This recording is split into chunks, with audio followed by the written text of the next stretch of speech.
Hi everyone, it's 434 Headman here. I just got out of a shower. That's new. So what I want to talk about today is exactly what you're seeing right here. I'm still on YouTube. Why? Why am I still here? There's been this back and forth copyright ordeal with me and Viacom over my SpongeBob video, which I consider to be one of the best videos I've ever done, hands down. I love that video, and I'm not going to let it not be seen by people. And so, YouTube sends me this email on the day that I'm going to take my channel down. And it essentially says you have 7 days until a strike is put on your account, and you can choose to hit that strike with a counter notification and then fight it out with Viacom through those means, or you can simply leave the video aside and no one can watch it. Of course, I chose to battle the strike, and so I'm waiting about 3 more days until eventually the strike is put on my account and I can fight against it. So until then, this account is going to remain opened, and I received this comment saying that, you know, since you still have the account and since you're uploading like clips and shit onto your second channel, why don't you continue doing videos here? And I think that's a good idea, because there were a lot of things about me leaving YouTube that were kind of unclear, that I didn't really clarify, and that people in the comments section were obviously pretty upset about, pretty confused about, because in my video I was kind of emotional. I had recorded it several times and I didn't really give the point that I had been meaning to give. I more so conveyed emotionally what was going on. I used a lot of very emotional words and a lot of strange phrasing that didn't entirely line up with what was actually going on, just because I was in an emotional place, and so that's how I was conveying it to the audience. And I thought it was a good video, but what the audience got out of it was kind of confused and all over the place. So with this series, what I want to do is try and explain why exactly I left, and sort of document the process of me leaving as it goes on until eventually the password is finally taken away from my account. The internet is a kind of weird place, isn't it?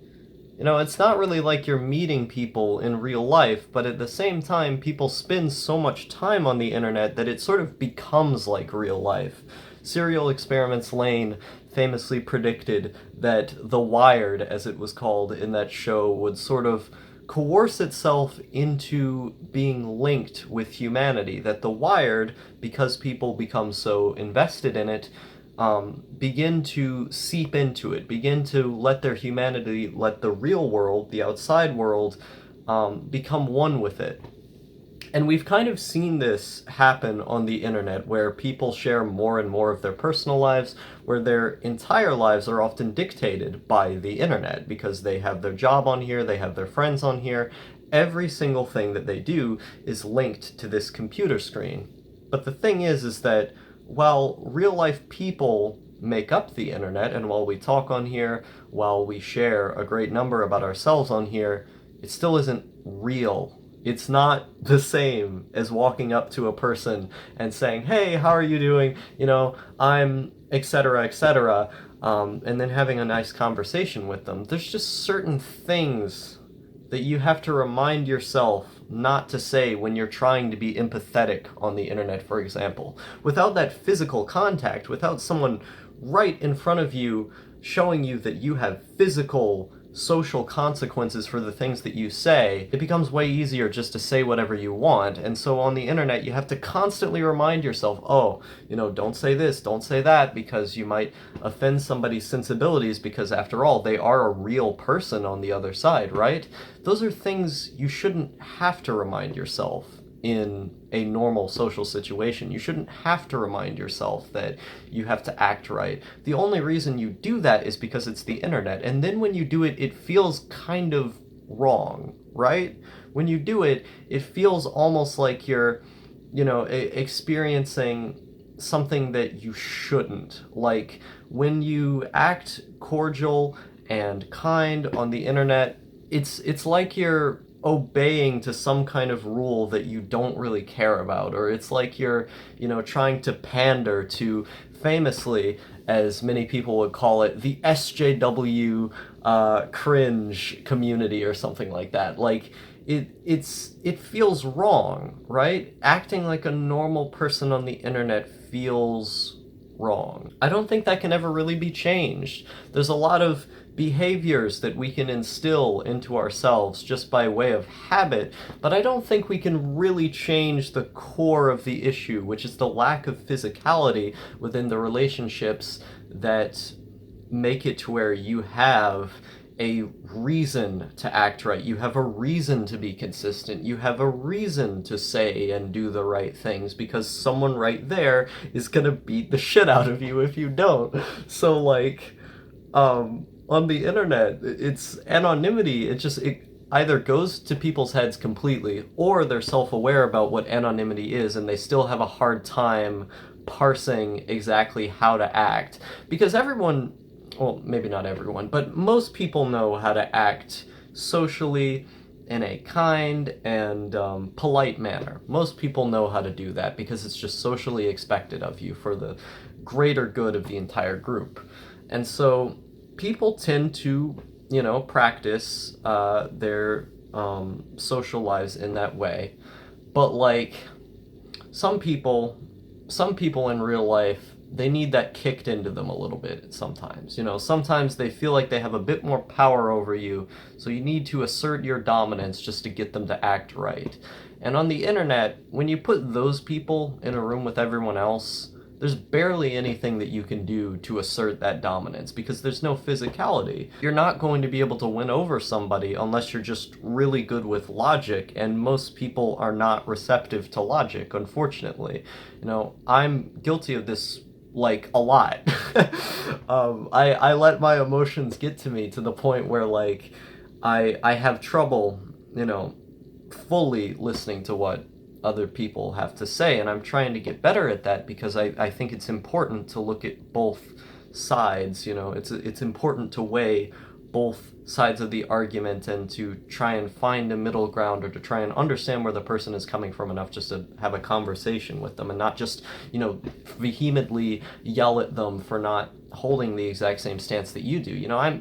I've done this a lot of times. It's sometimes difficult to listen to somebody else come at you with, something that's radically different than your entire worldview, because your worldview is all you know. It's part of your identity. It's part of who you are. And so when someone challenges that, it can be kind of hard to listen to it, but you have to teach yourself to do that. You have to teach yourself, not to fucking give death threats and stuff to people just because they're different than you are. Those people, they have their own issues. It may seem insignificant to me as an internet denizen, but, like, it's still real, and it should still be treated with a level of empathy. It's very hard. It's very hard to do that sometimes in real life when you're angry enough, let alone on the internet where there's virtually no consequences for your actions. A lot of it just has to do with, online at least, training yourself to enact that kind of polite behavior.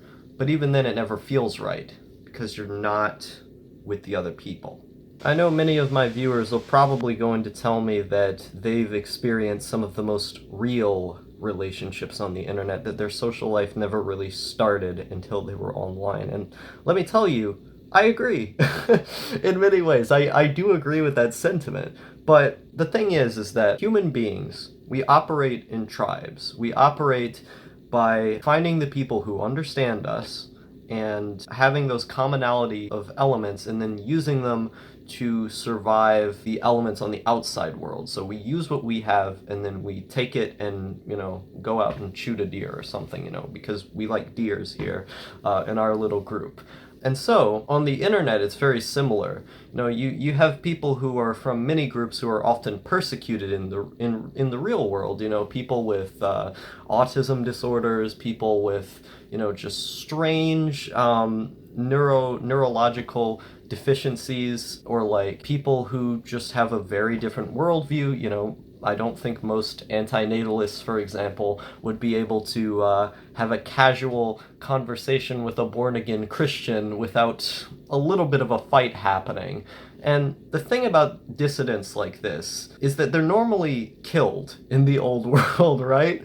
But now, because we have a system that's supposed to operate for the welfare of everyone, on paper at least, I don't think it does that, but that's just my opinion. It at least guarantees a few freedoms, like having your own beliefs. Even though those beliefs are often suppressed in the media, you still can have them. You know, you're not put in jail for having a thought. You're not put in jail for living a different way of life. In the United States, you can live mostly however you want. It's one of those things where in the old days, you were not allowed to do that. You know, for example, if you just wanted to have a bunch of massive orgies all the time, or like if you were, I don't know, like some kind of trans person, for example, like in old societies, if you lived with that kind of mindset, or if you lived that kind of lifestyle, you would probably be shot because you went against the group. You went against what was ultimately good for the entirety of the group. Because that tribe, they had different beliefs, they had a different worldview, and that's why they were a tribe together. The people who were only kind of weird, they would suppress the things that were weird about them. What they would end up doing is just kind of blending into the tribe, just kind of peacemaking with each different person that was in there, not entirely going on with what they have to say, but nonetheless, they're still in the tribe. You had these two groups of people that were suppressing themselves, and then the other ones who wanted to live differently, so they would either start their own tribe or they would just straight up get shot. In the more early days of developing society, it was more likely they would get killed. But nowadays, things aren't so simple. You know, we have, for example, United Nations in the 40s, they said, oh, you know, we guarantee these basics of freedoms to all nations. That's what we should do. Now, a lot of nations didn't agree with that. Regardless, it set a world standard for how people should conduct themselves on a governmental level. Nowadays, you have lots and lots of different people. And people like me, who are talking to you on the internet, a lot of us are very similar. The reason why we're on the internet talking to the people we do is because we don't necessarily fit into society, but nonetheless we're still alive because society has developed itself to not kill people like us. We're right here, talking online, and that's usually our main source of social interaction, because similar people with similar interests, a similar worldview, which in both cases the two inform each other. You can't have similar interests without having at least a kind of similar worldview. And so when you combine those two things together, they usually end up in the same places. For example, my interests are highly aestheticized VHS videos. Like, I really love lo-fi and strange old-style graphics. You know, I often go on image boards like Oh Boy Chan or Sushi Girl, and they have a lot of media that reflects that type of look. And so when I get into conversations with people on there, I can relate to a lot of the things that they say, because we have that similarity of mindset enough, you know, we're on the same wavelength enough by understanding each other's aesthetics that we also have a sort of similar worldview. The thing about tribes is that they form over a similarity of worldview.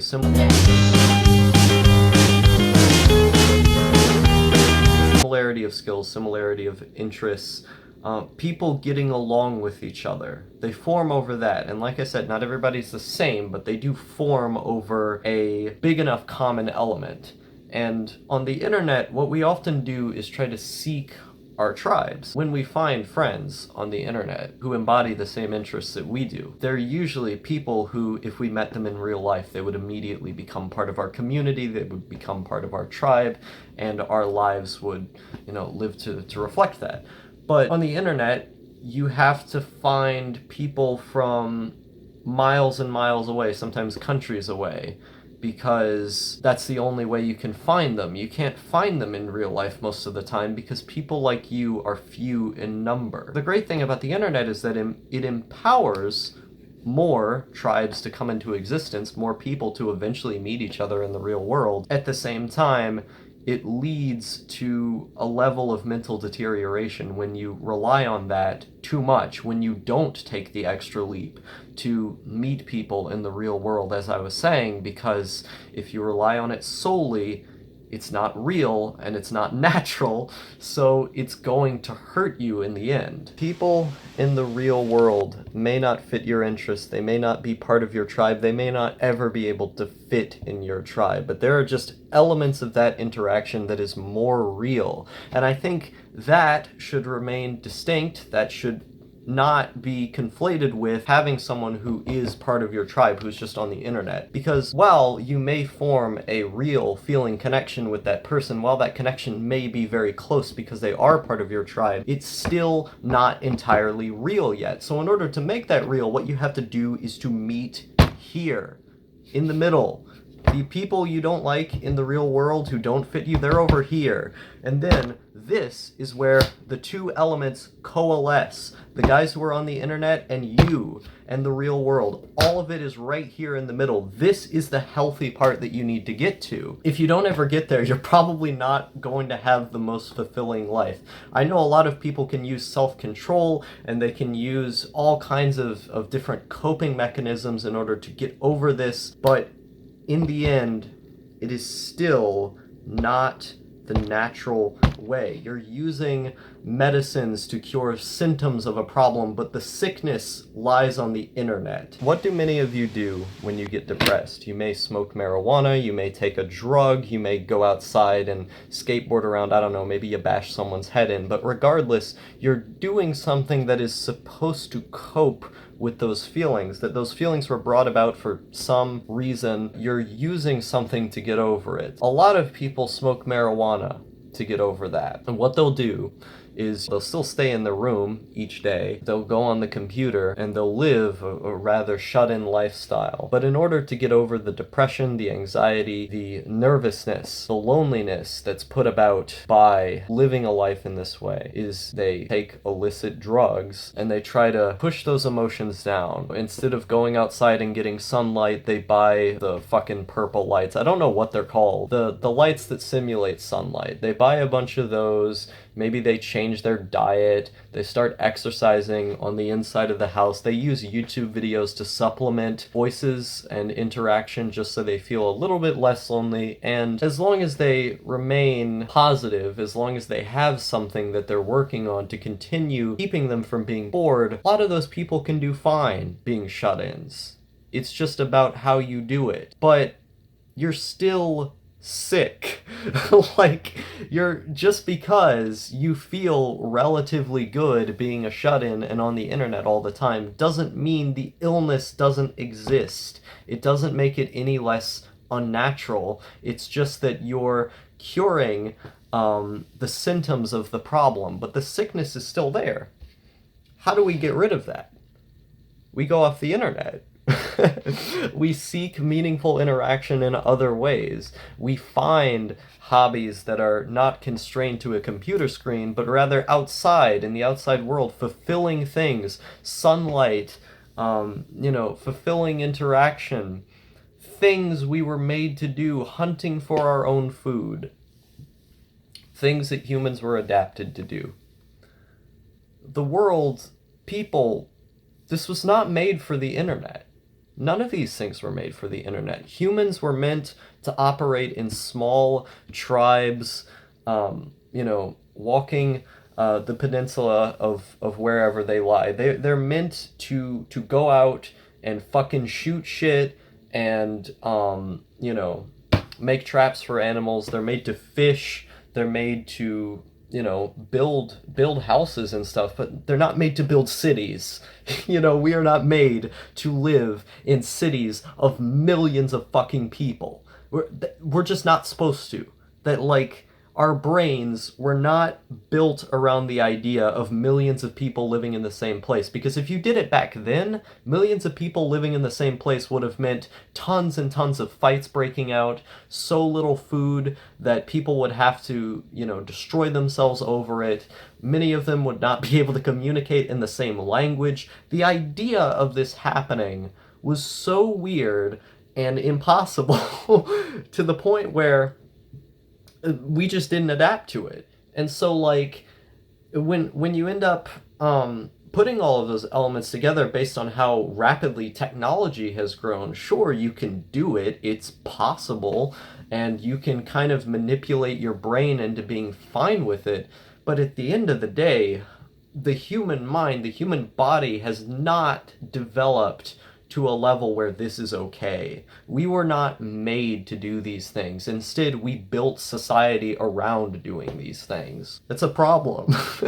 That's not something that people should be okay with. I'm probably going to get a lot of shit for saying this, but I don't think a lot of mental illnesses are actually real.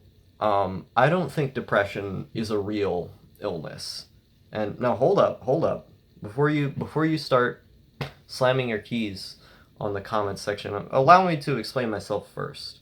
I think depression is a symptom of systemic problems. I don't think serotonin and norepinephrine and dopamine are just all depleted, and that's the reason why you have this. I think the system, if we're to talk about these in terms of chemicals, I think the system made your life worse, and so those chemicals were depleted. You're not naturally born with a depleted amount of chemicals. Instead, the society that you live in has put you in a situation where those chemicals deplete, to where you have to take drugs to up them, to make them go back up, because society has put you in a situation where your brain is in a worse state. Now again, this is just conjecture based on the stuff that I've read. I know that chemical responses can often occur to situations, so I don't think this could be any different. Again, if I'm misinformed about this, feel free to let me know in the comments, but this is just how I understand it. And so, the society that you live in is alienating you. It's making you feel worse because you feel out of place in it, because you feel disconnected to it, because you feel disconnected to your community. And as a symptom of that alienation, mental disorders begin to occur. It's not something that you were just born with inherently. It was because of the system molding your mind in that way.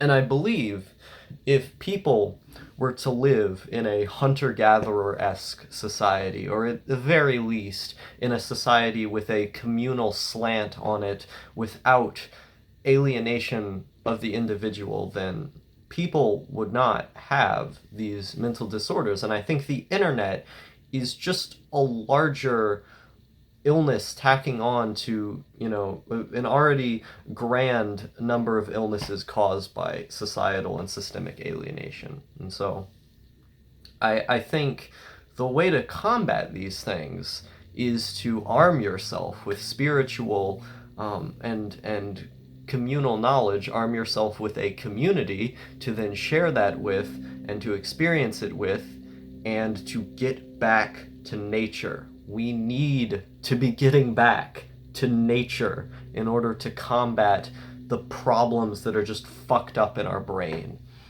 Because that's what humans were meant to do. That's what humans were made for. Humans were made, for years and years, we adapted to hunter-gatherer settings. Based on all of the things we're seeing in society, based on how the suicides, for example, in the United States just continue going up and up and up and up to the point where the life expectancy in the United States has actually gone down. Why? Why is it happening? People may question individual circumstances within the people's lives, but why were those things happening? It's because of the system. The system informs all aspects of life. Now, I'm not coming out here as a determinist. I don't believe in determinism. I believe in agency. But I still believe that the systems that we live under and, the influences in our life have a profound and large effect on who we are as people and how we react to things. And so, given that pretense, I think people people living under this society are going to be put down by it because they were not made for that. Now, again, this is just my opinion.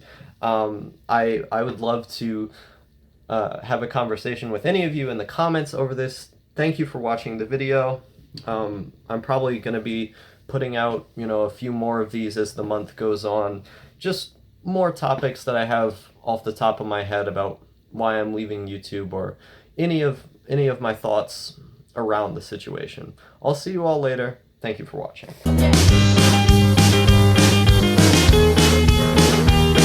By the way, before I go, there was a study that was done by the BBC, I believe. I'll have it up on screen.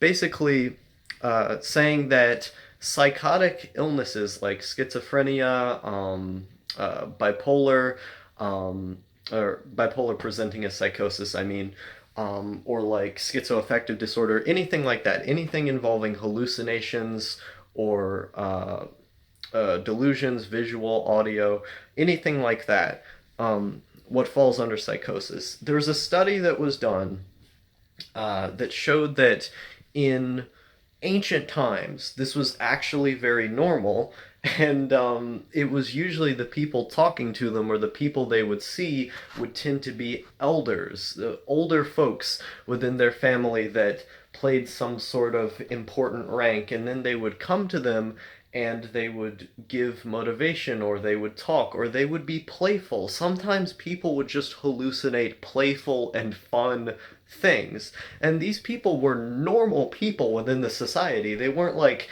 some sort of fringe outcast the way that drunk schizophrenics on the street are.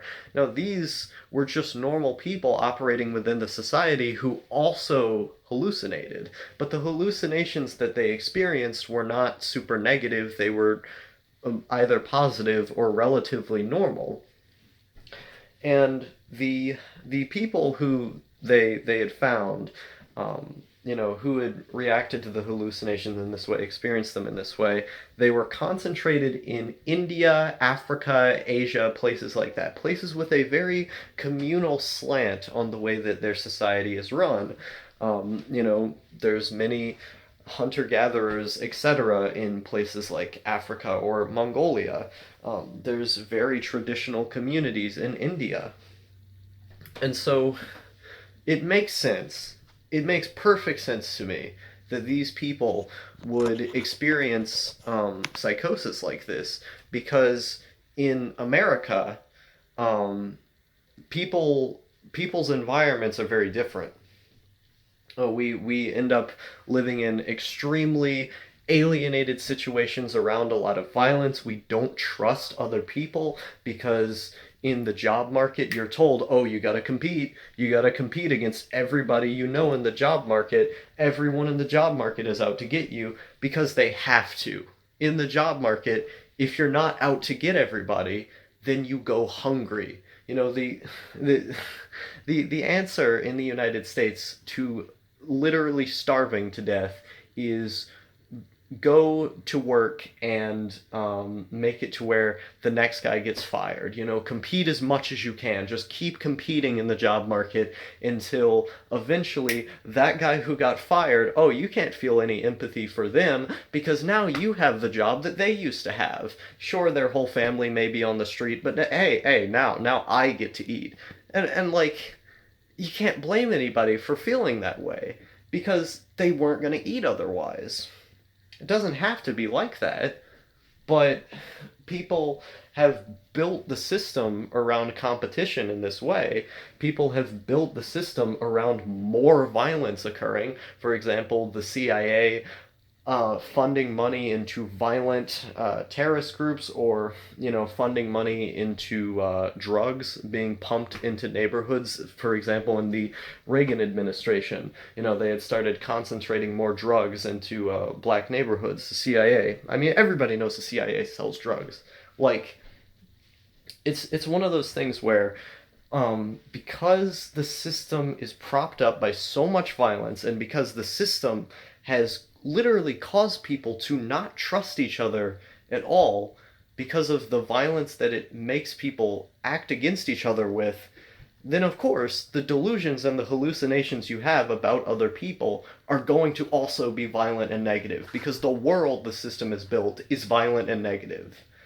But in more collectivistic cultures, in more communal cultures, it's not the case.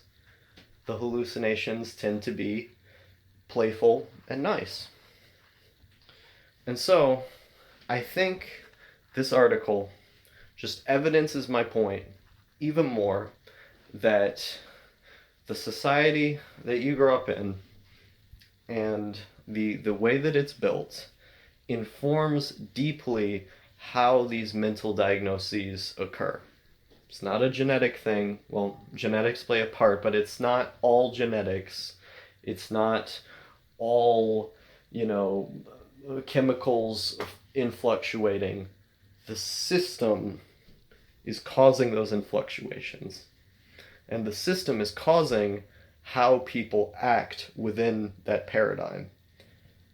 Playfulness in communal cultures, extreme violence in competitive, individualistic cultures.